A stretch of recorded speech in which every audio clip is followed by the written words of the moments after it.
बच्चों, मैं हूं दिवाकर और आज हम बात करेंगे किंगडम मोनेरा। 5 किंगडम क्लासिफिकेशन जो कि दिया था आपका आर.एच. विटेकर ने 1969 में, और इसके अंदर सबसे पहला किंगडम आता है आपका किंगडम मोनेरा। यहां से आपका 1 मार्क्स का क्वेश्चन कंफर्म हो जाता है, लेकिन इसको आपको डिटेल से पढ़ना पड़ेगा। 50 से 55 मिनट इस लेक्चर में लगेंगे आपके।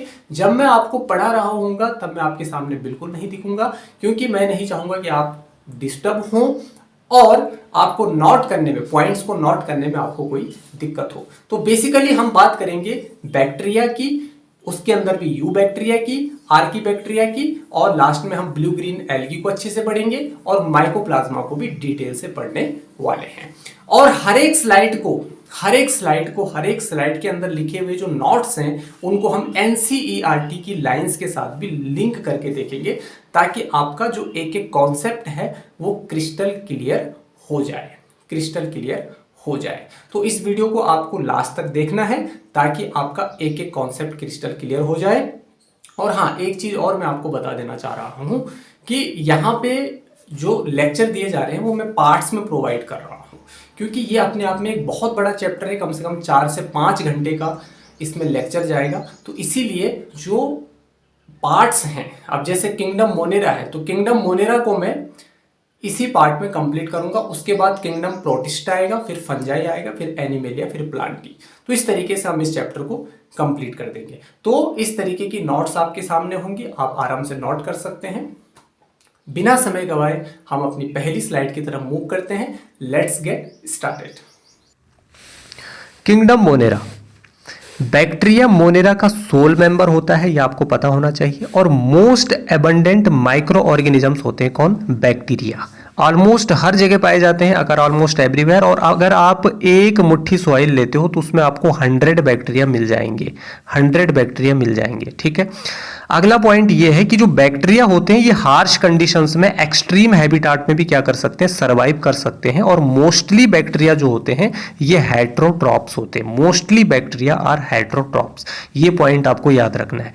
अगर हम बात करें इनकी एक्सट्रीम हैबिटाट की, हार्श कंडीशंस वाली हैबिटाट की, खतरनाक जगह वाली जो हैबिटाट है, क्योंकि खतरों के खिलाड़ी होते हैं, तो ये हॉट स्प्रिंग्स में रह सकते हैं, डेजर्ट में रह सकते हैं, स्नो में रह सकते हैं, डीप ओशियन में रह सकते हैं जहाँ पे टेम्परेचर बहुत ज़्यादा है, जहाँ पे टेम्परेचर बहुत कम है वहाँ पर भी रह सकते हैं, डेजर्ट में भी रह सकते हैं, और डीप ओशियन में भी रह सकते हैं जहाँ पर बहुत कम अदर ऑर्गेनिज्म सर्वाइव कर सकते हैं। तो वहाँ पर भी बैक्टीरिया सर्वाइव कर सकता है। Almost everywhere they can survive. तो बहुत सारे बैक्टीरिया ऐसे होते हैं जो दूसरे ऑर्गेनिज्म पर भी सर्वाइव कर सकते हैं, उनके अंदर और उनके ऊपर, उनकी बॉडी पर चिपक करके ऐसे भी ये सर्वाइव कर सकते हैं। तो उनको हम बोलते हैं पैरासाइट्स। क्या बोलते हैं हम इनको? पैरासाइट्स। आगे हम इसको और डिटेल से देखेंगे। अब यहां पर 4 ग्रुप्स ऑफ बैक्टीरिया। बैक्टीरिया के कितने ग्रुप हैं आपके? 4 ग्रुप्स हैं। ठीक है, पहला है कोकस, दूसरा है बेसिलस, तीसरा है विब्रियम और चौथा है स्पाइरिलम। कोकस सिंगुलर है, इसका प्लूरल क्या होगा? कोकाई। बेसिलस सिंगुलर है, इसका प्लूरल है बेसिलाई।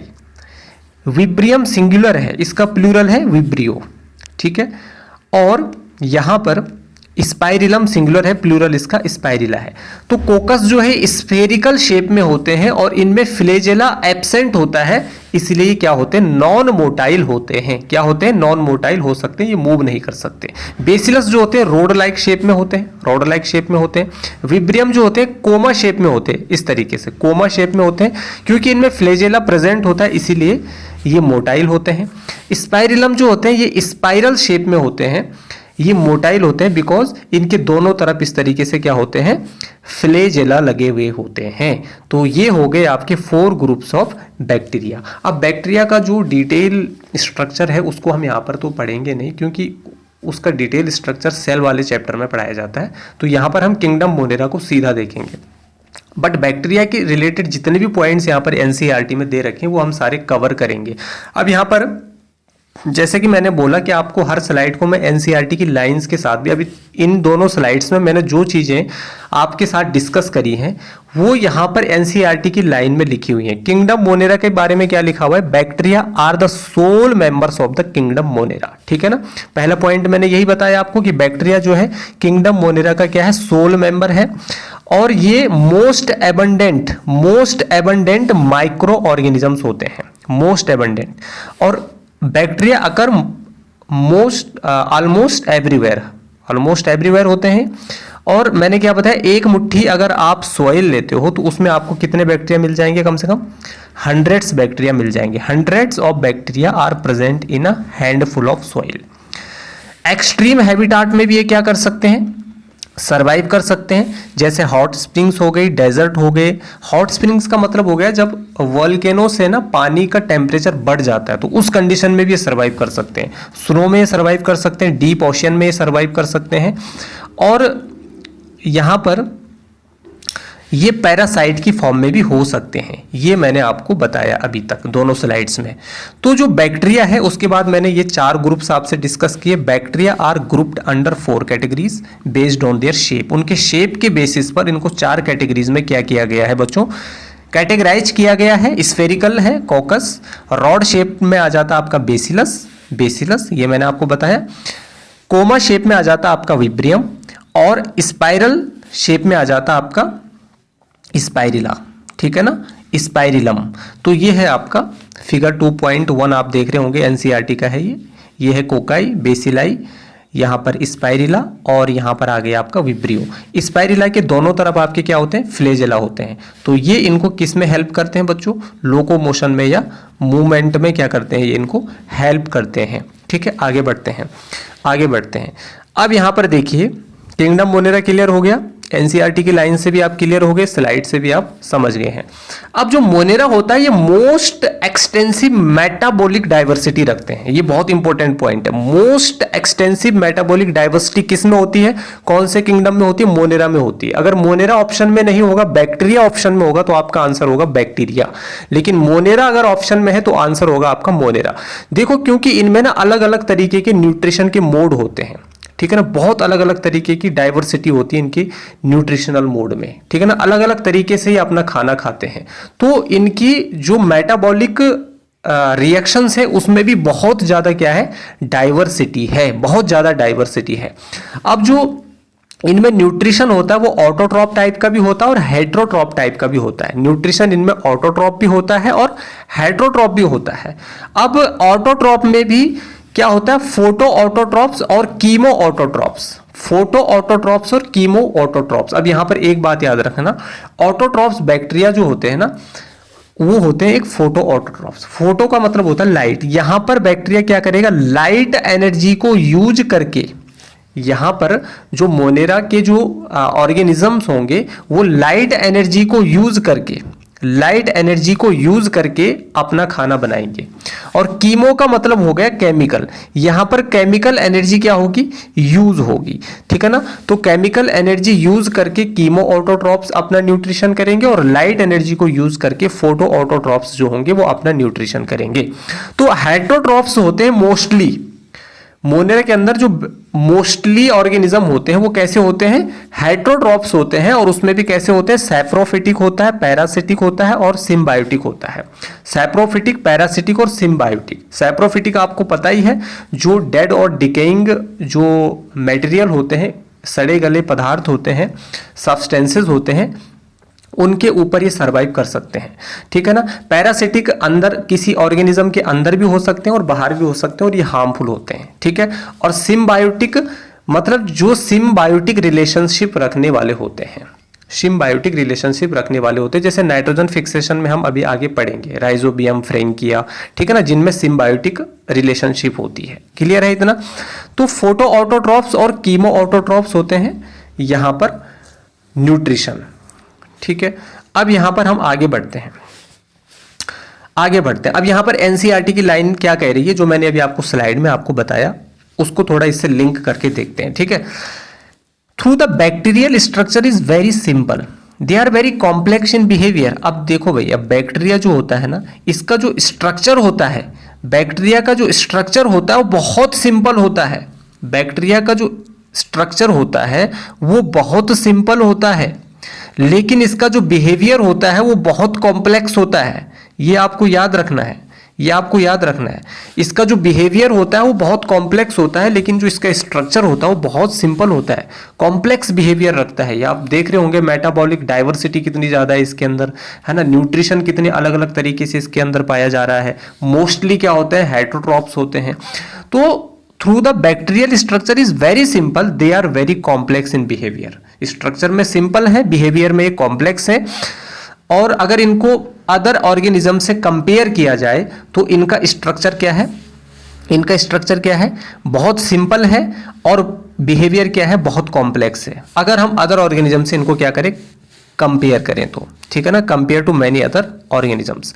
तो bacteria as a group show the most extensive metabolic diversity. देखिए यहां पर मैंने यही पॉइंट आपको बताया था, मोस्ट एक्सटेंसिव मेटाबॉलिक डाइवर्सिटी किसमें होती है भैया, बैक्टीरिया में होती है, या आप बोल सकते हैं मोनेरा में होती है। क्लियर है, bacteria as a group show the most extensive, बहुत इंपॉर्टेंट लाइन है ये, most extensive metabolic diversity. Some of the bacteria are autotrophic, कुछ बैक्टीरिया क्या होते हैं, ऑटोट्रॉफिक होते हैं। They synthesise their own food from inorganic substances, inorganic substances से ये अपना फूड क्या करते हैं, ऑब्टेन करते हैं। और मे बी फोटोसिंथेटिक ऑटोट्रॉफिक और कीमोसिंथेटिक ऑटोट्रॉफी, या तो लाइट एनर्जी को यूज करके करेंगे और या तो केमिकल एनर्जी को यूज करके करेंगे। लाइट एनर्जी जहां पर यूज हो रही है वहां पर फोटो ऑटोट्रॉफ, केमिकल एनर्जी जहां पर यूज हो रही है वहां पर कीमो ऑटोट्रॉफ, ठीक है।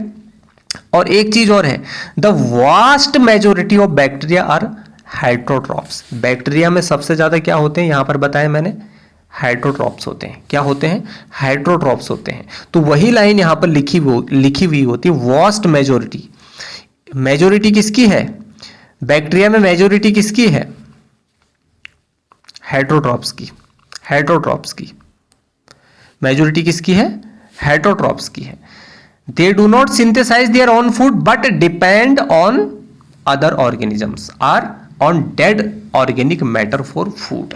ठीक है ना, जैसे कि मैंने आपको बताया हेटरोट्रॉप में भी आपका सैप्रोफिटिक न्यूट्रिशन हो सकता है, और आपका पैरासिटिक हो सकता है, और आपका क्या हो सकता है, सिम्बायोटिक हो सकता है। क्लियर है, ये पैराग्राफ क्लियर है, बहुत इंपॉर्टेंट है। इसको मैंने आपको स्लाइड के थ्रू भी बता दिया है और पैराग्राफ के थ्रू भी बता दिया है। एनसीईआरटी की लाइंस बहुत इंपॉर्टेंट होती है बच्चों की, ठीक है ना। अब यहां पर बात करते हैं ऑटोट्रॉप्स की। अब यहां पर पहले ऑटोट्रॉप्स की बात करेंगे। ऑटोट्रॉप में भी सबसे पहले होते हैं फोटोलिथो ऑटोट्रॉप्स और दूसरा होता है कीमोसिंथेटिक ऑटोट्रॉप्स। तो फोटोलिथो ऑटोट्रॉप की बात करेंगे। देखो लिथो का मतलब होता है इनऑर्गेनिक, क्या होता है, इनऑर्गेनिक, ठीक है ना। तो यहां पर जो बैक्टीरिया होता है उसमें क्लोरोफिल तो एब्सेंट होती है, बैक्टीरिया में क्लोरोफिल एब्सेंट होती है, और बैक्टीरियो क्लोरोफिल प्रेजेंट होता है। इसमें बैक्टीरियो क्लोरोफिल होता है, इसमें क्लोरोफिल नहीं होता है, ये आपको याद रखना है। तो फोटोलिथो ऑटोट्रॉप का मतलब क्या हो गया, फोटोलिथो ऑटोट्रॉप का मतलब इसमें ये इनऑर्गेनिक सब्सटेंसेस को क्या करेगा, यूज करेगा। वाटर को ये यूज नहीं करेगा और ऑक्सीजन को भी ये रिलीज नहीं करेगा, क्योंकि यहां पर फोटोसिंथेसिस में देखो, फोटोसिंथेसिस में ऑक्सीजन रिलीज होगी, लेकिन यहां पर ऑक्सीजन रिलीज नहीं होगी क्योंकि इसमें क्लोरोफिल नहीं है, क्योंकि ये अपने फोटोसिंथेसिस में वाटर को यूज नहीं करेगा, ये H2S को यूज करेगा। किसको यूज करेगा, H2S को यूज करेगा। तो यहां पर फोटोसिंथेसिस के जो सोर्स हैं इसके लिए, कार्बन कहां से मिलेगा, इसको CO2 से मिलेगा, एनर्जी इसको लाइट से मिलेगी, और इलेक्ट्रॉन और प्रोटॉन, ठीक है ना, इलेक्ट्रॉन और प्रोटॉन, इलेक्ट्रॉन और प्रोटॉन इसको कहां से मिलेंगे भैया, H2S से मिलेगा। कहां से मिलेगा, H2S से मिलेगा, जो कि एक इनऑर्गेनिक कंपाउंड है। क्या है ये, एक इनऑर्गेनिक कंपाउंड है। यहां पर फोटोलिथो ऑटोट्रॉप इसीलिए कहा जाता है क्योंकि इसमें H2S यूज होता है, ये इनऑर्गेनिक कंपाउंड है, ऑर्गेनिक कंपाउंड नहीं है। तो photosynthesis in these bacteria is non oxygenic, इनमें ऑक्सीजन रिलीज नहीं होता है क्योंकि वाटर H2O इसमें क्या होता है, यूज नहीं किया जाता है। इसमें H2O की जगह H2S यूज किया जाता है, जो कि इनऑर्गेनिक कंपाउंड होता है, इसीलिए इसमें ऑक्सीजन रिलीज नहीं होती है बाय प्रोडक्ट के रूप में। इसीलिए जो इनका फोटोसिंथेसिस होता है वो नॉन ऑक्सीजेनिक होता है। बहुत इंपॉर्टेंट है ये। बैक्टीरिया में जो ये ऑक्सीजन होता है, जो फोटोसिंथेसिस होता है वो ऑक्सीजेनिक नहीं होता है, नॉन ऑक्सीजेनिक होता है, क्योंकि यहां पर वाटर यूज नहीं किया जाता है। ये इसका रीजन है, ठीक है ना, क्लियर है। तो यहाँ पर ये सोर्स फॉर फोटोसिंथेसिस आपके हो गए। ठीक है, अब यहाँ पर दो तरह के बैक्टीरिया हैं। यहाँ पर एग्जांपल्स की बात अगर मैं करूँ तो एक होता है पर्पल सल्फर बैक्टीरिया। क्या होता है भैया? एक होता है purple sulphur bacteria, purple sulphur bacteria, और एक होता है आपका ग्रीन सल्फर बैक्टीरिया। ये किसके एग्जांपल है? फोटोलिथो ऑटोट्रॉप के एग्जांपल है। क्लियर है? अच्छा, अब कीमोसिंथेटिक ऑटोट्रॉप की बात कर लेते हैं थोड़ा। सोर्सेज फॉर केमिकल एनर्जी, इसमें केमिकल, देखो यहां पर केमिकल एनर्जी यूज होगी, वहां पर लाइट एनर्जी यूज हुई है, यहां पर केमिकल एनर्जी यूज हुई है। तो यहां पर एनर्जी कहां से मिलेगी? केमिकल से मिलेगी, जिसको हम केमिकल एनर्जी कह रहे हैं। और केमिकल एनर्जी कैसे प्रोड्यूस होती है? जब इनऑर्गेनिक कंपाउंड का ऑक्सीडेशन होता है तो उनके ऑक्सीडेशन से यहां पर केमिकल एनर्जी बनती है। ठीक है, यहां पर एग्जांपल से आप समझ सकते हैं इसको। यह है आपकी नाइट्रीफाइंग बैक्टीरिया, इसमें एग्जांपल आएगा आपका नाइट्रीफाइंग बैक्टीरिया। नाइट्रीफाइंग बैक्टीरिया क्या करता है? अमोनिया को नाइट्राइट में कन्वर्ट कर देता है, अमोनिया को नाइट्राइट में कन्वर्ट कर देता है। मैं यहां पर रिएक्शन भी लिख लेता हूं। अमोनिया होता है आपका NH3, तो ये NH3 को कन्वर्ट कर देता है। यहां पर NH3 का जब ऑक्सीडेशन होगा, मतलब उसमें ऑक्सीजन ऐड होगी, उसमें ऑक्सीजन ऐड होगी, उसी को हम ऑक्सीडेशन कहेंगे। तो ये बनेगा NO2। क्या बनेगा ये? NO2। ठीक है ना? और जब ये NO2 का भी ऑक्सीडेशन होगा, मतलब इसमें भी जब एक ऑक्सीजन जुड़ जाएगी तो ये बन जाएगा NO3। क्या बन जाएगा ये? NO3। तो NO2 का मतलब क्या है? नाइट्राइट, और NO3 का मतलब क्या है? नाइट्रेट। और अब क्या होगा? अब क्या होगा? इससे क्या बनेगी? केमिकल एनर्जी बनेगी। क्या बनेगी इससे? केमिकल एनर्जी बनेगी इस नाइट्रेट से। और केमिकल एनर्जी को किस में यूज किया जाएगा? फूड सिंथेसिस में यूज किया जाएगा। यहां से बैक्टीरिया अपना इस एनर्जी को यूज करके अपना खाना बना लेता है। तो इस पूरी प्रोसेस को, क्योंकि नाइट्रीफाइंग बैक्टीरिया के द्वारा हो रहा है, इस पूरी प्रोसेस को हम क्या बोलते हैं? नाइट्रिफिकेशन कहते हैं। क्या कहते हैं? नाइट्रिफिकेशन कहते हैं। तो जब अमोनिया का ऑक्सीडेशन होता है तो अमोनिया किस में कन्वर्ट होता है? नाइट्राइट में कन्वर्ट होता है। और उसको कौन, यहां पर जो बैक्टीरिया यूज होता है, कौन सा नाइट्रीफाइंग बैक्टीरिया यूज होता है? नाइट्रोसोमोनास। और यहां पे नाइट्रोबैक्टर यूज होता है। यहां पर कौन सा यूज होता है? नाइट्रोबैक्टर यूज होता है। ठीक है, नाइट्राइट को नाइट्रेट में कौन कन्वर्ट कर रहा है? नाइट्रोबैक्टर। तो जब नाइट्राइट का ऑक्सीडेशन होता है तो नाइट्रेट बनता है और फिर केमिकल एनर्जी बनती है, और इस केमिकल एनर्जी को फूड सिंथेसिस में यूज किया जाता है, फूड सिंथेसिस में यूज किया जाता है। तो ये है आपका कीमोसिंथेटिक ऑटोट्रॉप्स, ये है आपका कीमोसिंथेटिक ऑटोट्रॉप। तो इस पूरी प्रोसेस को हमने बोला नाइट्रिफिकेशन। क्या बोला? नाइट्रिफिकेशन। और भी इसके एग्जाम्पल होते हैं, जैसे आयरन बैक्टीरिया हो गया, सल्फर बैक्टीरिया हो गया, लेकिन आप इनको यहां पर नहीं पढ़ोगे क्योंकि ये आपकी सिलेबस में नहीं है। आपकी सिलेबस में केवल नाइट्रीफाइंग बैक्टीरिया है जो कीमोसिंथेटिक ऑटोट्रॉप्स के एग्जांपल्स हैं। क्लियर है इतना? अब हम बात करेंगे हेट्रोट्रॉफिक बैक्टीरिया। हेट्रोट्रॉफिक बैक्टीरिया क्या होते हैं भाई? इनको हम बोलेंगे कीमो ऑर्गेनो हेट्रोट्रॉप्स। इनको क्या बोलेंगे हम? कीमो ऑर्गेनो हेट्रोट्रॉप्स, क्योंकि यहां पर ऑर्गेनिक मैटर यूज किया जा रहा है, ऑर्गेनिक मैटर यूज किया जा रहा है। Source of electron and proton, electron और प्रोटॉन का यहां पर सोर्स क्या होगा? ऑर्गेनिक मैटर होगा। क्या होगा? ऑर्गेनिक मैटर होगा। और कार्बन का सोर्स CO2 होगा। ठीक है ना? तो ऑर्गेनिक मैटर होगा। क्लियर हो गया? Chemo organo heterotrophs. तो हेट्रोट्रॉफिक बैक्टीरिया क्या करेंगे? दूसरे ऑर्गेनिज्म पे डिपेंड करेंगे कि नहीं करेंगे? ऑटोट्रॉफिक बैक्टीरिया तो आपने पढ़ लिए। ठीक है, अब most of the bacteria are heterotrophs. ये पॉइंट मैं आपको शुरू से ही बताता आ रहा हूं कि जो मोस्ट ऑफ द बैक्टीरिया होते हैं वो हेट्रोट्रॉप होते हैं। और हेट्रोट्रॉप में भी मोस्टली क्या होते हैं? डिकम्पोजर्स होते हैं, जिनको हम सैप्रोफिटिक न्यूट्रिशन बोल सकते हैं, क्योंकि डिकम्पोजर सैप्रोफिटिक न्यूट्रिशन शो करते हैं। डिकम्पोजर्स जो सड़ी गली चीजों को डिकम्पोज करता है। जब कोई प्लांट की पत्ती नीचे झड़ जाती है तो वो सड़ जाती है, तो उसको कौन सड़ाता है? डिकम्पोजर सड़ाते हैं। जब कोई जीव मर जाता है तो वहां पे सड़ जाता है, उसको कौन सड़ाता है? डिकम्पोजर सड़ाते हैं। तो मरी हुई चीजों को जो खाते हैं उनको डिकम्पोजर्स कहते हैं, उनको डिकम्पोज करते हैं ये। तो यही आपके सैप्रोफिटिक है। और ये डेड या डिकेइंग मैटर को, सड़े गली जो पदार्थ होते हैं, मटेरियल सब्सटेंसेस होते हैं, उनको उनसे अपना खाना ऑब्टेन करते हैं, उनसे अपना खाने को क्या करते हैं, ऑब्टेन करते हैं। क्लियर है इतना? ठीक है। अब हम बात करते हैं यहां पर इम्पैक्ट ऑन ह्यूमन। अब ह्यूमन पर क्या इम्पैक्ट पड़ता है भाई इन हेटरोट्रॉफिक बैक्टीरिया का? ह्यूमन पर बैड इम्पैक्ट पड़ता है या बैड इम्पैक्ट पड़ता है या गुड इम्पैक्ट पड़ता है? तो पहले हम गुड इम्पैक्ट की बात करते हैं, है ना, कि अच्छा इम्पैक्ट क्या पड़ता है, कि मतलब कुछ बैक्टीरिया हमारे लिए जरूरी भी होते हैं, बेनिफिशियल होते हैं हमारे लिए कुछ बैक्टीरिया, है ना। हमारे डाइजेशन में भी बहुत सारे बैक्टीरिया हेल्प करते हैं। तो यहाँ पर जैसे मिल्क से कर्ड बनती है, दूध से दही बनती है, तो दूध से दही बनाने में एक बैक्टीरिया हेल्प करता है, उसको बोलते हैं लैक्टोबैसिलस। क्या बोलते हैं उसको? लैक्टोबैसिलस बोलते हैं। और एक एंटीबायोटिक्स होती है जिसको बोलते हैं स्ट्रेप्टोमाइसिन। ये एक एंटीबायोटिक है और इस एंटीबायोटिक को बनाने में एक बैक्टीरिया का यूज किया जाता है जिसको बोला जाता है स्ट्रेप्टोमाइसिस। क्या बोला जाता है? स्ट्रेप्टोमाइसिस। तो जो एंटीबायोटिक स्ट्रेप्टोमाइसिन बनती है वो तो एंटीबायोटिक को बनाने में भी हेल्प किया जाता है। किसका हेल्प ली जाती है? किसकी? बैक्टीरिया की। ठीक है ना। तो मिल्क से कर्ड लैक्टोबैसिलस बना रहा है, स्ट्रेप्टोमाइसिन एंटीबायोटिक को कौन बना रहा है? स्ट्रेप्टोमाइसिस बना रहा है। तो कितने हेल्पफुल हैं यहां पर? बहुत हेल्पफुल है आपके कौन? बैक्टीरिया। क्लियर है इतना? क्लियर है ना।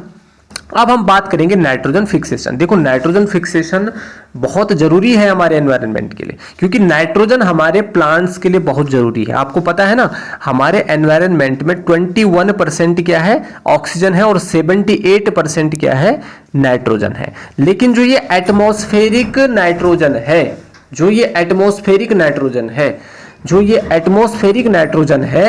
इस एटमॉस्फेरिक नाइट्रोजन को प्लांट्स डायरेक्ट नहीं ले सकता।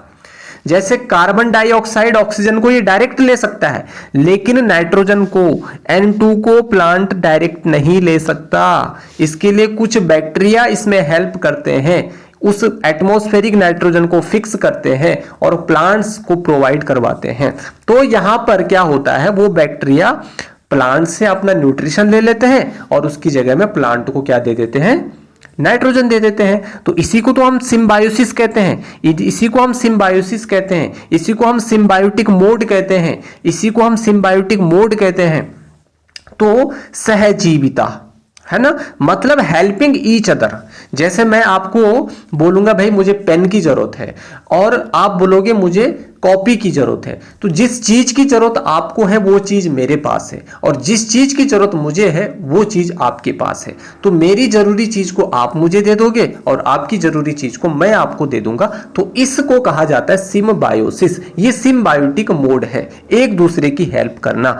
ठीक है। तो सिम्बायोटिक मतलब, जैसे सिम्बायोटिक में आपका आ जाता है एग्जांपल राइजोबियम। क्या आ जाता है? राइजोबियम। तो राइजोबियम में जैसे रेड रॉड लाइक होते हैं, ये रॉड लाइक होते हैं और इनमें ग्राम नेगेटिव बैक्टीरिया आते हैं। बड़ा कॉम्प्लिकेटेड नाम है सर, ये ग्राम है क्या, है ना? 1 किलोग्राम 2 किलोग्राम वाला ग्राम नहीं है ये।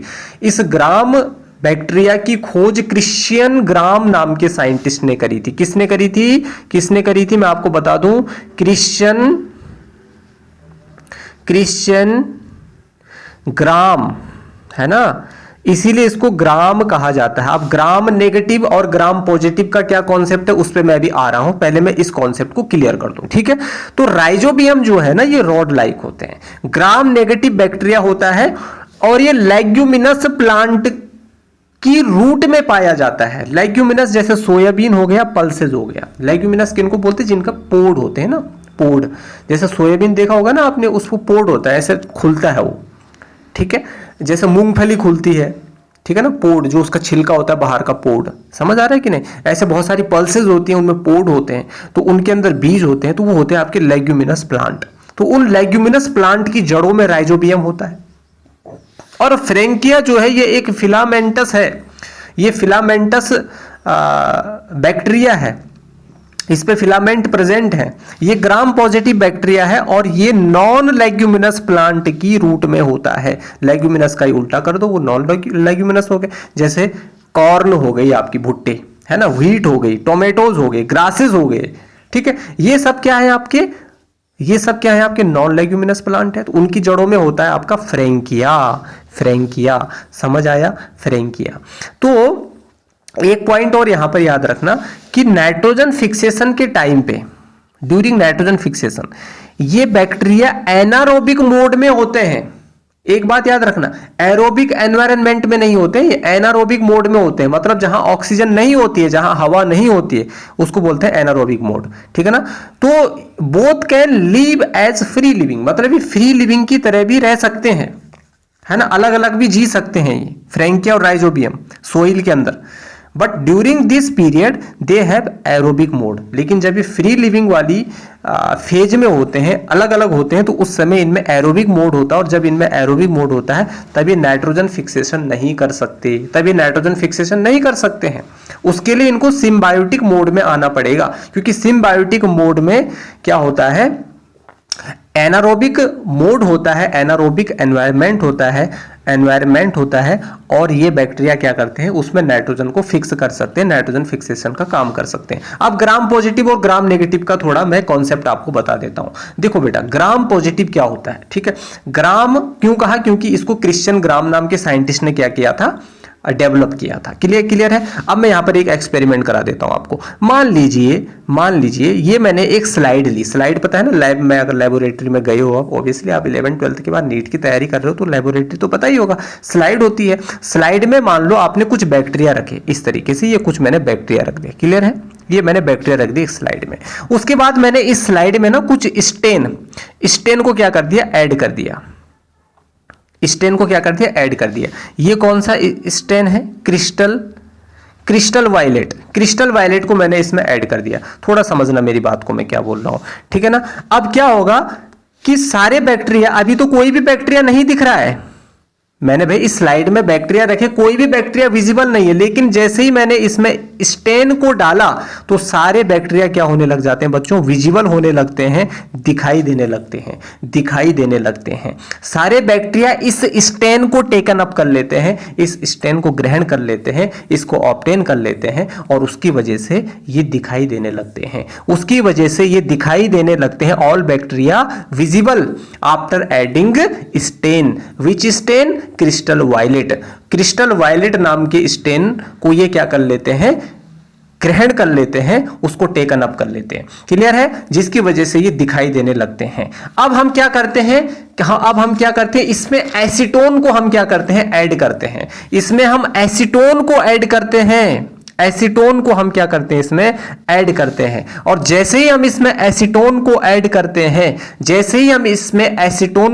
करते हैं तो इसमें से ये स्टेन रिमूव हो जाता है, मतलब we add acetone to remove stain. इस स्टेन को रिमूव करने के लिए हम एसीटोन को क्या करते हैं, यूज करते हैं।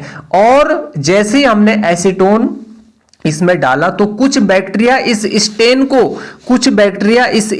को क्या कर लेते हैं, लूज कर लेते हैं, और कुछ बैक्टीरिया इस स्टेन को क्या कर लेते हैं, रिटेन कर लेते हैं। तो जो बैक्टीरिया इस स्टेन को लूज कर लेते हैं उनका नाम पड़ा ग्राम नेगेटिव बैक्टीरिया, और जो इस स्टेन को रिटेन कर लेते हैं उनका नाम पड़ा ग्राम पॉजिटिव बैक्टीरिया। ये है ग्राम पॉजिटिव और ग्राम नेगेटिव का सीधा एग्जांपल। ग्राम पॉजिटिव में जैसे आपका ग्राम नेगेटिव में जैसे साइनोबैक्टीरिया, राइजोबियम, है ना, माइकोप्लाज्मा, ई कोलाई, ये सारे ग्राम नेगेटिव के एग्जांपल हैं। ग्राम पॉजिटिव में जैसे फ्रेंकिया आ जाता है, स्ट्रेप्टोकोकस आ जाता है, स्ट्रेप्टोमाइसिस आ जाता है, माइलिस आ जाता है, ये सारे आपके ग्राम पॉजिटिव में आ जाते हैं। ग्राम नेगेटिव जो होता है, इनकी जो सेल वॉल होती है वो थिन होती है, ग्राम पॉजिटिव की जो सेल वॉल होती है वो थिक होती है। ग्राम नेगेटिव स्टेन को क्या कर लेते हैं, लूज कर लेते हैं, और ग्राम पॉजिटिव उसको रिटेन कर लेते हैं, उसको क्या कर लेते हैं बच्चों, रिटेन कर लेते हैं। तो ये है आपका ग्राम पॉजिटिव और ग्राम नेगेटिव का पूरा कॉन्सेप्ट। अब हम बात करेंगे free living nitrogen fixing bacteria. Free living nitrogen fixing bacteria मतलब जो अलग अलग है, बिल्कुल अकेले जो पाए जा रहे हैं।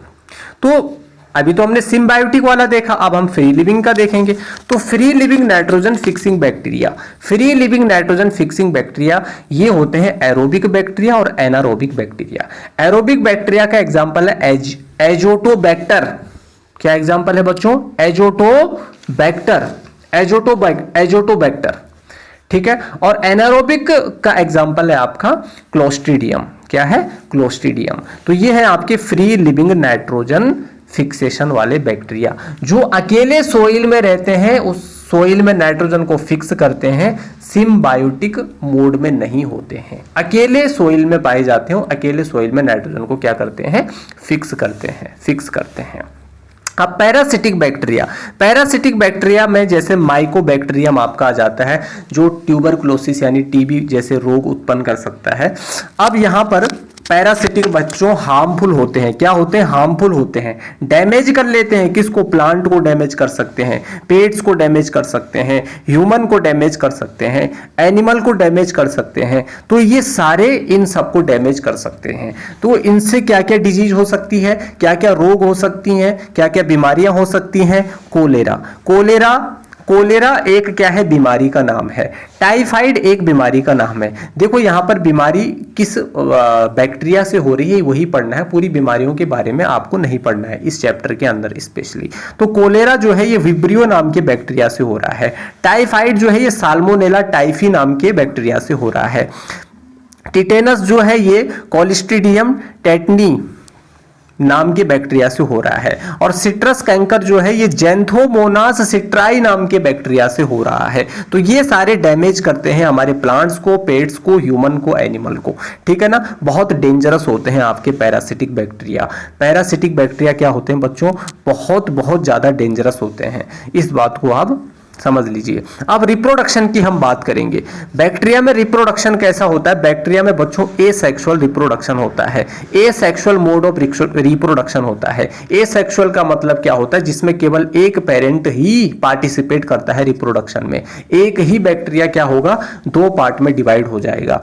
Only asexual reproduction. और एसेक्सुअल रिप्रोडक्शन में भी बच्चों बाइनरी फिजन, और बाइनरी फिजन भी किससे होता है? एमाइटोसिस से होता है। एमाइटोसिस मतलब इसमें एनाफेज, टीलोफेज, मेटाफेज जैसी क्या स्टेज नहीं होती हैं, समझ आया?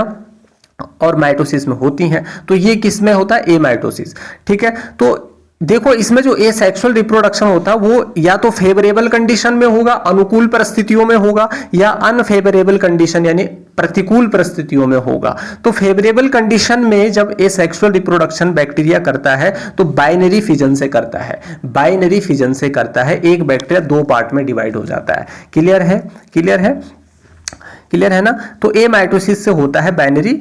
और बाइनरी फिजन जो है ना से पहले डीएनए रेप्लिकेट करता है। इसमें बाइनरी फिजन से पहले इसमें डीएनए का रेप्लिकेशन होता है, समझ आया। अब अनफेवरेबल कंडीशन जो है ये एंडोस्पोर फॉर्मेशन से होता है। जब प्रतिकूल परिस्थितियां होती है तो ये वहां पर स्पोर फॉर्मेशन कर लेता है और उससे जो है कि रिप्रोडक्शन कर लेता है, समझ आया। तो ये है रिप्रोडक्शन इन बैक्टीरिया। अब primitive type of DNA transfer क्या होता है? देखिए एक चीज समझ लीजिए, बहुत इंपॉर्टेंट, ठीक है। तो यहां पर देखिए सॉर्ट ऑफ सेक्सुअल रिप्रोडक्शन को ही हम primitive type of DNA transfer, DNA deoxyribonucleic acid. Sir DNA transfer कैसे हो रहा है? देखो कॉन्जुगेशन, ट्रांसफॉर्मेशन और ट्रांसडक्शन, फिर से समझ लो। कॉन्जुगेशन, ट्रांसफॉर्मेशन और ट्रांसडक्शन, इन तीनों को एक साथ मिलाकर के हम बोलते हैं sort of sexual reproduction. Sort of sexual reproduction है। देखो इसमें एसेक्सुअल रिप्रोडक्शन होता है और वो भी बाइनरी फिजन से होता है, ठीक है। इसमें फर्टिलाइजेशन नहीं होता, इसमें गैमिट का फॉर्मेशन नहीं होता, इसमें मेल फीमेल गैमिट जैसी कोई चीज नहीं होती। तो गैमिट फॉर्मेशन कैसे होगा? तो फर्टिलाइजेशन कैसे होगा इसमें? ठीक है, डिवाइड कर जाता है एक बैक्टीरिया दो में।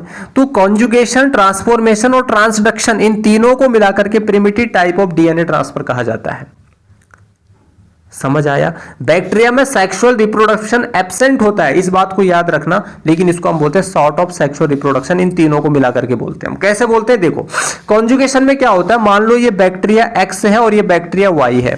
बैक्टीरिया एक्स और वाई जब कांटेक्ट करेंगे, आपस में आएंगे, एक दूसरे के पास आएंगे तो X का डीएनए किस में ट्रांसफर हो जाएगा, Y में ट्रांसफर हो जाएगा, तो इसको हम बोलेंगे कॉन्जुगेशन। क्या बोलेंगे हम इसको, कॉन्जुगेशन बोलेंगे। ट्रांसफॉर्मेशन में क्या होता है, मान लो एक टेस्ट ट्यूब है, इस टेस्ट ट्यूब में क्या है, कुछ सॉल्यूशन है, इस सॉल्यूशन में हमने एक बैक्टीरिया की सेल रख दी और नीचे एक डीएनए रख दिया। क्या रख दिया, एक डीएनए रख दिया और एक बैक्टीरियल सेल रख दी, एक बैक्टीरिया सेल रख दी।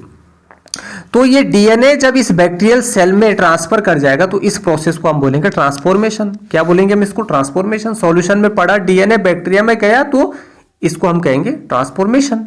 और ट्रांसडक्शन में क्या हो रहा है, ट्रांसडक्शन में क्या हो रहा है, मान लो ये बैक्टीरिया एक्स है, ये बैक्टीरिया वाई है और इसमें डीएनए ट्रांसफर हो रहा है, लेकिन किसके थ्रू हो रहा है, वायरस के थ्रू हो रहा है। वायरस के थ्रू जब X से Y में डीएनए जाता है, बैक्टीरिया 1 से बैक्टीरिया 2 में डीएनए जाता है, तो उसको हम बोल देते हैं ट्रांसडक्शन। ट्रांसडक्शन तो ये वायरस के थ्रू हो रहा है, ये वायरस के थ्रू हो रहा है। यहां पर डीएनए बैक्टीरिया सेल में जा रहा है जब हम उसको सॉल्यूशन में रख रहे हैं तो, और यहां पर एक दूसरे के कांटेक्ट में, जब दो बैक्टीरिया एक दूसरे के कांटेक्ट में आते हैं, पास आते हैं, तो एक का डीएनए दूसरे में ट्रांसफर हो जाता है, इसको हम कॉन्जुगेशन कहते हैं। और इन तीनों को मिला करके हम सॉर्ट ऑफ सेक्सुअल रिप्रोडक्शन का नाम दे देते हैं। That's it.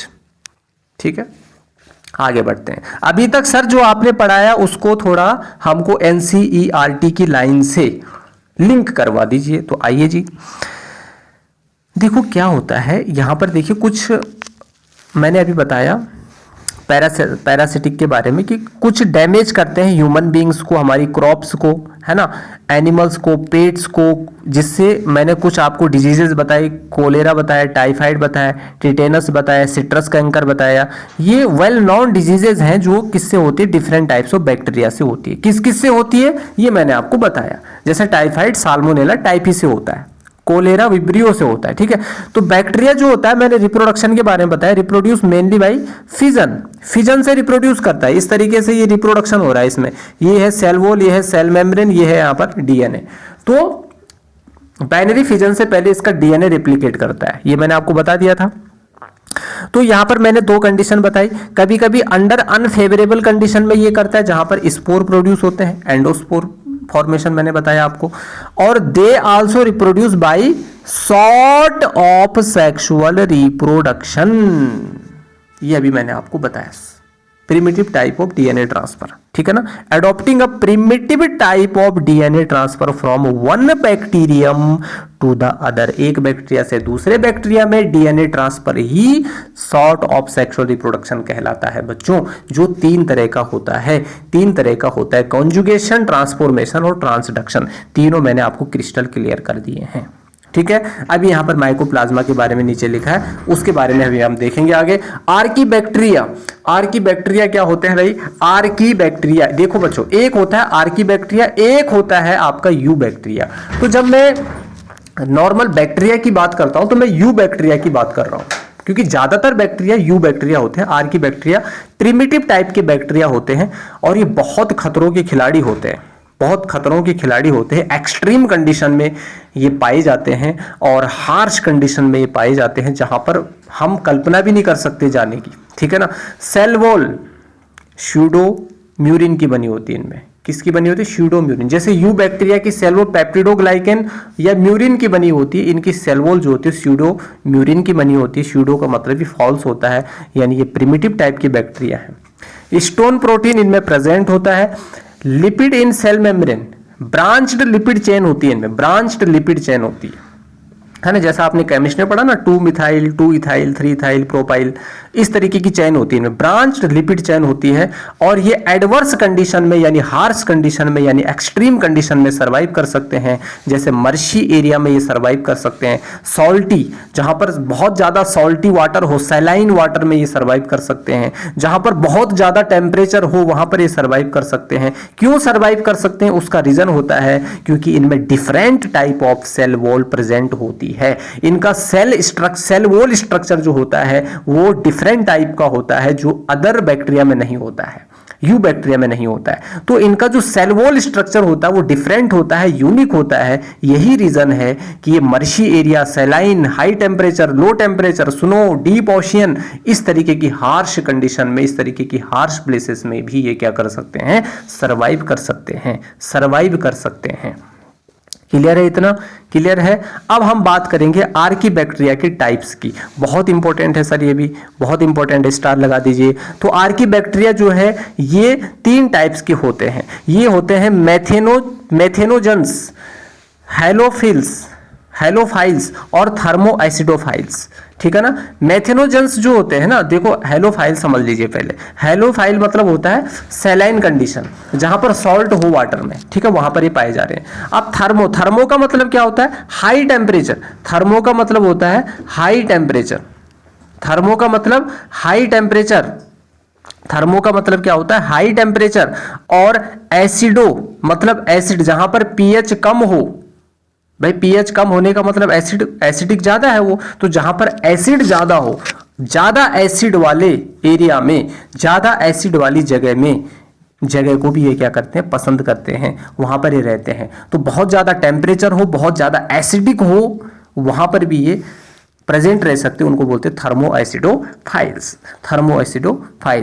अब हम मेथोजेंस की बात करते हैं। इसको थोड़ा डिटेल से पढ़ना पड़ेगा आपको। मर्शी एरिया में होते हैं ये, और ऑब्लिगेट एनारोब होते हैं ये। ऑब्लिगेट एनारोब का मतलब होता है कि ऑक्सीजन एब्सेंट होता है, जहां पे इनमें ऑक्सीजन क्या होता है? एब्सेंट होता है। अच्छा, ये मेथोजेंस कहाँ होते हैं? मेथोजेंस कहाँ होते हैं? ये कैटल के डंग में होते हैं। जो हमारी मवेशियां हैं, हमारी भैंस है, बकरियां हैं और गाय हैं, उनका जो गोबर होता है, उस गोबर में ये मेथेनोजेंस होते हैं। इसीलिए गोबर में मीथेन होती है, उसी से फिर गोबर गैस भी बनती है, ये आपको पता भी होगा। तो food of cattle is cellulose rich. Cattle का जो फूड होता है उसमें सेलुलोज बहुत ज्यादा होता है। कैटल का जो फूड होता है ना, उसमें सेलुलोज क्या होता है? बहुत ज्यादा होता है, बहुत ज्यादा होता है। तो इनके स्टमक में, इनके गट में एक बैक्टीरिया होता है जिसको मीथेनोबैक्टीरियम बोलते हैं। क्या बोलते हैं? मीथेनोबैक्टीरियम बोलते हैं, या इसी का दूसरा नाम है रूमेनोकोकस।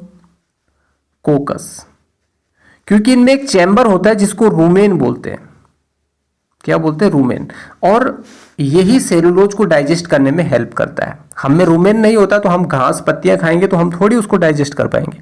ठीक है। तो कैटल के डंग में होता है ये। ठीक है ना। अब इसका जो चारा होता है वो कैसा होता है? सेलुलोज रिच होता है, उसमें सेलुलोज ज्यादा होता है। ठीक है ना। सेलुलोज ज्यादा होता है और ये इस सेलुलोज को कन्वर्ट करता है किसमें? मीथेन में। मीथेन में कन्वर्ट करता है। ठीक है। तो इसीलिए इनके गोबर में क्या होती है? मीथेन होती है, और उसी से फिर गोबर गैस भी बनती है। मीथेन CH4 सुना होगा आपने। ठीक है। तो ये हो गया एनारोबिक बैक्टीरिया। अच्छा, यहां पर एक पैराग्राफ आ गया जी NCERT का, आपका फेवरेट, क्योंकि आप बोलते हो सर NCERT की लाइंस बहुत इंपॉर्टेंट है, उनको भी डिस्कस करिए। तो ये लीजिए एना, देखो मैंने कोई भी चीज नहीं छोड़ी। अब आप यहां पर देख लीजिए archaebacteria. These bacteria are special since they live in some of the most harsh habitats. देखो हार्श हैबिटाट आ गया, हार्श हैबिटाट में रहते हैं। एक्सट्रीम सॉल्टी एरियाज में रहते हैं, जिसको हम बोलते हैं हेलोफाइल्स, अभी मैंने बताया। Hot springs, thermoacidophiles, marshy area, methanogens. समझ आया? ये बैक्टीरिया है। Archaebacteria differ from other bacteria. Other bacteria से अलग होते हैं क्योंकि इनमें क्या होती है? डिफरेंट सेल वॉल होती है, और इसीलिए हार्श कंडीशन में सरवाइव कर सकते हैं। ठीक है ना। समझ आया इतना? एक्सट्रीम कंडीशन में सरवाइव कर सकते हैं क्योंकि इनमें डिफरेंट सेल वॉल होती है। मीथेनोजेंस जो होते हैं ये किस में प्रेजेंट होती है? Guts of several ruminant animal. Animal का जो कैटल जो होती है, उनकी जो गट्स होती हैं और उनका जो आपका स्टमक होता है, उसमें मेथेनोजेंस क्या होता है? प्रेजेंट होता है। जैसे काऊ हो गया, बुफालो भैंस हो गई, है ना। तो ये मीथेन के प्रोडक्शन के लिए रिस्पॉन्सिबल होते हैं, जिससे हमारा बायोगैस बनता है, और from the Dang of these animals. ठीक है ना। इनके जो डंग है उससे हमारा क्या बनता है? बायोगैस बनता है। ठीक है। ये है आर्कीबैक्टीरिया। अब हम बात करते हैं यू बैक्टीरिया की। तो यू बैक्टीरिया मैंने कहा, जो जब हम नॉर्मल बैक्टीरिया की बात करते हैं तो उसको हम बोलते हैं यू बैक्टीरिया। यू मतलब होता है ट्रू बैक्टीरिया। ठीक है ना। तो यू मतलब ये ट्रू होता है। तो ट्रू बैक्टीरिया की मैं बात कर रहा हूं। ठीक है। तो eubacteria cell wall. Eubacteria की सेल वॉल किसकी बनी होती है? पेप्टिडोग्लाइकेन की बनी होती है। किसकी बनी होती है?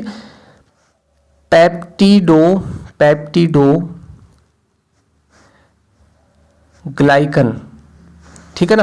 पेप्टिडोग्लाइकन की इसकी सेल वॉल बनी होती है, ये आपको याद रखना है, जिसको हम म्यूरिन भी बोलते हैं। क्या बोलते हैं इसको हम? म्यूरिन, म्यूरिन भी बोलते हैं हम पेप्टिडोग्लाइकन की, ठीक है ना। तो यू बैक्टीरिया, तो इसकी सेल वॉल पेप्टिडोग्लाइकन की बनी होती है। इसमें जो हिस्टोन प्रोटीन होता है वो एब्सेंट होता है, जैसे आर्कीबैक्टीरिया में प्रेजेंट होता है, ठीक है। और इसकी जो आर्कीबैक्टीरिया में जो लिपिड होती है वो ब्रांच्ड चेन की फॉर्म में होती है, लेकिन इसमें जो लिपिड होती है वो स्ट्रेट होती है। कैसी होती है? स्ट्रेट होती है, समझ आया। अब इसी तरीके से स्ट्रेट होती है। अब देखिए यहां पर थोड़ा एनसीईआरटी के माध्यम से मैं आपको समझा दे रहा हूं इसको, ठीक है। क्या मामला है इनका? These are thousand of different eubacteria, है ना। There are thousand of eubacteria, या हम इसको ट्रू बैक्टीरिया भी कह रहे हैं। They are characterised by the presence of rigid cell wall, ठीक है ना। रिजिड सेल वॉल इनमें प्रेजेंट होती है, उसी के बेसिस पर कैरेक्टराइज इनको किया गया है, ठीक है।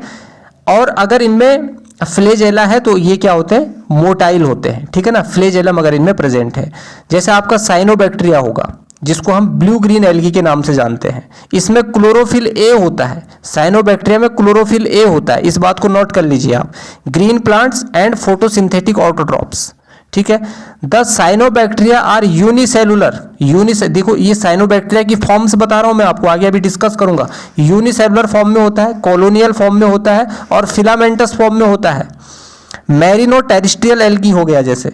The colonial are generally surrounded by gelatinous sheath, they obtain from the blooms in polluted water bodies, or some of these organisms can fix out atmospheric nitrogen in specialized cells called heterocyst। तो ये heterocyst यहाँ पर आपको दिख रही होगी, ये वाली, ये मैं भी आपको और डिटेल से आगे जाकर के पढ़ाने वाला हूँ, ठीक है। तो ये है आपका यू बैक्टीरिया। तो यू बैक्टीरिया के बारे में अभी आपको क्या समझना है? इसकी सेल वॉल पेप्टिडोग्लाइकन की बनी है, हिस्टोन प्रोटीन इसमें प्रेजेंट होता है, इसकी जो लिपिड होती है वो स्ट्रेट चेन की फॉर्म में होती है, ठीक है ना। ये सारी चीजें आपको इसमें पढ़नी है, ठीक है। अच्छा, आ जाइए उससे, तो आर्कीबैक्टीरिया हो गया, यू बैक्टीरिया हो गया। माइकोप्लाज्मा, माइकोप्लाज्मा पे आ जाते हैं। माइकोप्लाज्मा में जो सेल वॉल होती है वो कैसी होती है? एब्सेंट होती है। इसका जो शेप होता है वो कुछ भी नहीं होता है, मतलब फिक्स नहीं होता है, नॉट डेफिनेट शेप, इसीलिए इसको क्या बोला जाता है? प्लियोमॉर्फिक बोला जाता है। क्या बोला जाता है? प्लियोमॉर्फिक बोला जाता है। किसको? माइकोप्लाज्मा को, ठीक है। ये स्मॉलेस्ट लिविंग सेल होती है, प्रोकैरियोट होती है ऑब्वियसली। स्मॉलेस्ट लिविंग सेल कौन सी है इस वर्ल्ड की? माइकोप्लाज्मा। लार्जेस्ट कौन है? Ostrich egg.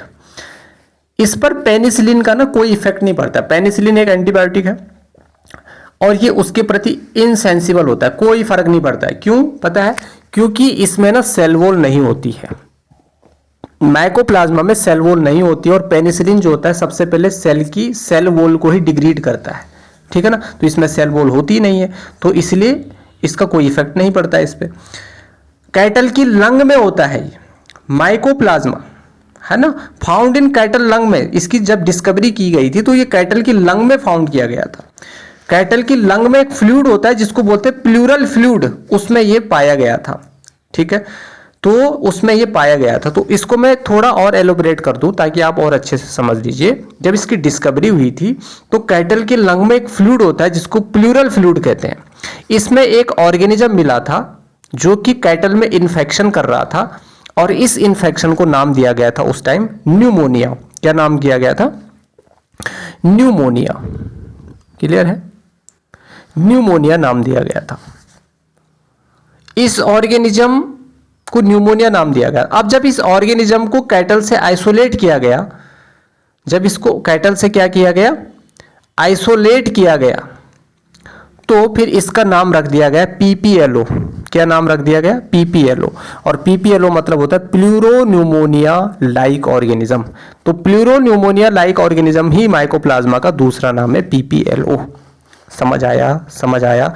तो उस ऑर्गेनिज्म को आइसोलेट करने के बाद हमने उसका नाम रख दिया पीपीएलओ, ठीक है। पैथोजेनिक होते हैं ये प्लांट्स के लिए और एनिमल के लिए पैथोजेनिक होते हैं, डेंजरस होते हैं, डेंजरस होते हैं। समझ आया?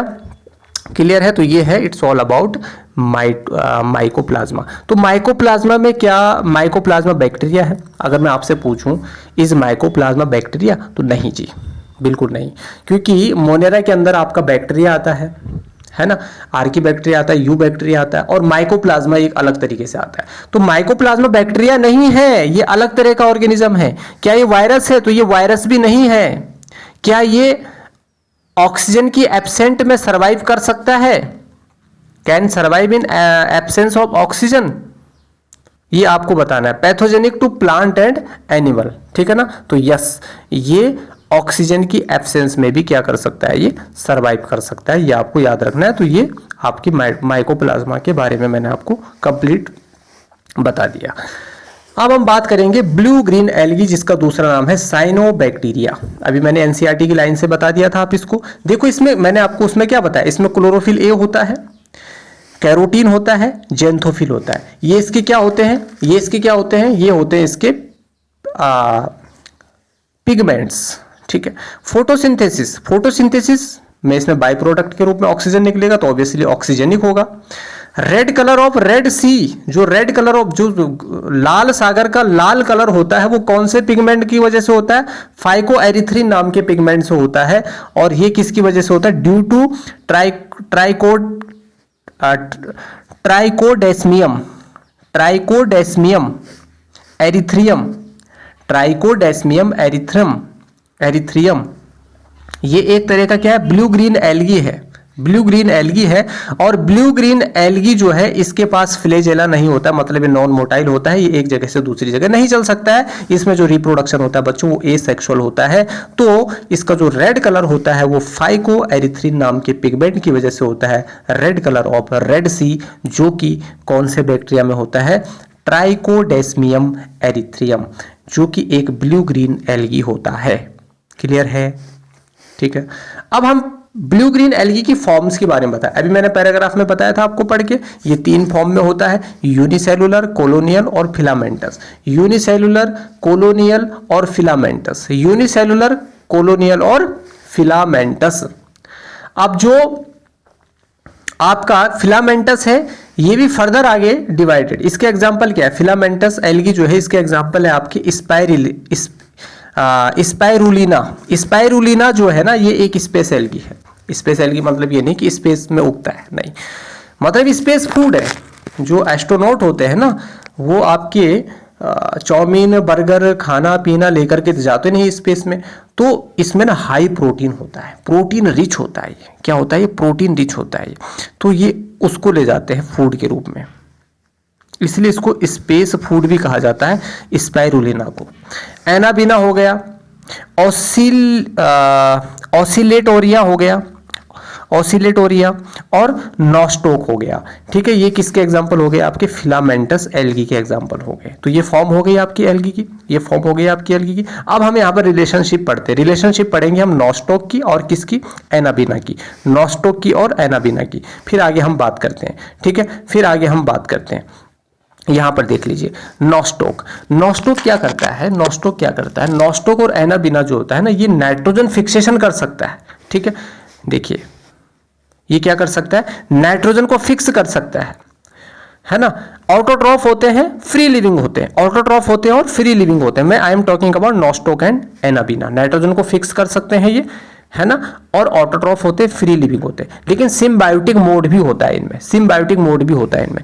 अब जैसे मैं बात करूं टेरिडोफाइटा की, किसकी बात करूं? जैसे मैं टेरिडोफाइटा की बात करूं, टेरिडोफाइटा में अगर मैं बात करूं एजोला की, है ना, एजोला की, तो एजोला की जो लीफ होती है ना, एजोला की जो लीफ होती है, एजोला की लीफ में एनाबीना मिलता है।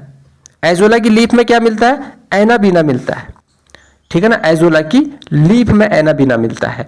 और जिम्नोस्पर्म जो होता है ना, जिम्नोस्पर्म जो होता है, जिम्नोस्पर्म की जो रूट होती है, जैसे जिम्नोस्पर्म में, जैसे मैंने ले लिया एग्जांपल साइकस का, तो साइकस की जो रूट होती है उसमें होता है कैरोलॉइड, है ना। क्या होता है? कोरेलॉइड, है ना। रूट ऑफ साइकस में मिलता है कोरेलॉइड। कहाँ मिलता है? और रूट ऑफ साइकस में मिलता है। ठीक है, रूट ऑफ साइकस में मिलता है। अब मैं आपके सामने एक और चीज लास्ट में डिस्कस कर देना चाह रहा हूं, उसके बाद मोनेरा खत्म हो जाएगा। हेट्रोसिस्ट। हेट्रोसिस्ट क्या होता है? हेट्रोसिस्ट क्या होता है? ये एक तरह की सेल होती है। क्या होती है? एक तरह की सेल होती है। बस 2 मिनट की बात है, उसके बाद खत्म हो जाएगा लेक्चर आपका। हेट्रोसिस्ट जो है ये एक तरह की सेल होती है जो कि किसमें प्रेजेंट होती है? कुछ फिलामेंटस एल्गी, है ना। हेट्रोसिस्ट जो होती है वो एक तरह की क्या होती है? सेल होती है जो कुछ फिलामेंटस एल्गी में प्रेजेंट होती है। फिलामेंटस एल्गी क्या है आपका? फिलामेंटस एल्गी जैसा आपका हो गया नॉस्टोक। तो नॉस्टोक में आपका क्या होता है? हेट्रोसिस्ट होती है। हेट्रोसिस्ट होती है। क्या होती है? हेट्रोसिस्ट होती है। आ जाओ हेट्रोसिस्ट। हेट्रोसिस्ट कहाँ गई? हेट्रोसिस्ट आ जाओ। हेट्रोसिस्ट आ गई, देखो ये है आपकी हेट्रोसिस्ट, ये है आपकी, ये है हेट्रोसिस्ट।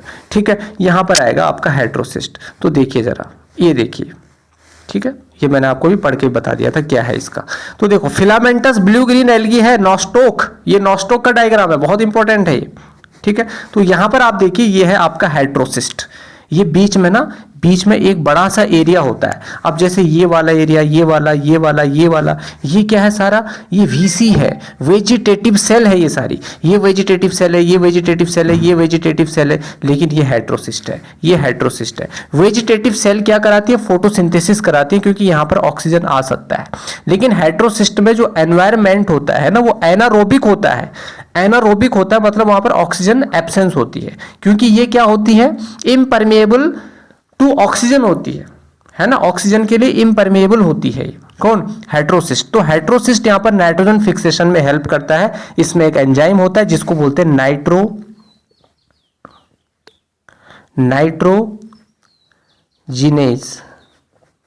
नाइट्रोजिनेज नाम का एंजाइम होता है। ठीक है ना, नाइट्रोजिनेज नाम का एंजाइम होता है जो क्या करता है? नाइट्रोजन को किसमें कन्वर्ट कर देता है बच्चों? अमोनिया में कन्वर्ट कर देता है। किस में कन्वर्ट कर देता है?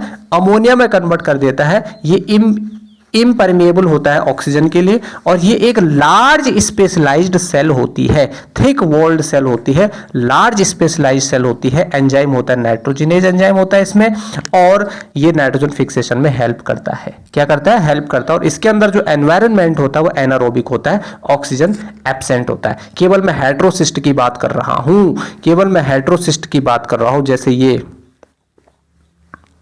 इस तरीके से है ना, तो बीच में कुछ इस तरीके से होगा, एरिया बड़ा एरिया होगा जो हेट्रोसिस्ट कहलाएगा। ये वाला एरिया आपका हेट्रोसिस्ट कहलाएगा। समझ आया? ये है आपका ऑल अबाउट नॉस्टॉक। ठीक है ना, ये है आपका नॉस्टॉक। ठीक है, तो देखो यहां पर क्या लिखा हुआ? हेट्रोट्रॉफिक बैक्टीरिया से पहले क्या लिखा हुआ है? ये देखिए, ये देखिए यहां पर आपका नॉस्टॉक के बारे में इस पैराग्राफ के अंदर आपको क्या हो जाएगी? चीजें मिल जाएंगी। यहां पर लिखा हुआ है स्पेशलाइज्ड सेल। स्पेशलाइज्ड सेल जो है इसी को हम क्या कह रहे हैं? हेट्रोसिस्ट कह रहे हैं। इस पैराग्राफ को आप पढ़ सकते हैं, ये मैंने आपको पूरा अच्छे से समझा दिया है।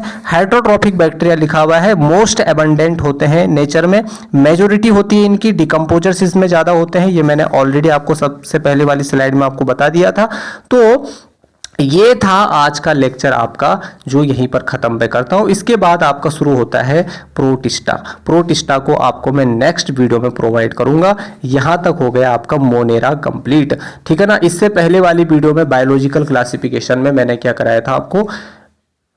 बायोलॉजिकल क्लासिफिकेशन की पूरी history, 2 kingdom, 3 kingdom, 4 kingdom, 5 kingdom और 6 किंगडम तक का जो सफर है, जो जर्नी है, वो हमने वहां तक कंप्लीट कर दी थी, अच्छे से कंप्लीट कर दी थी।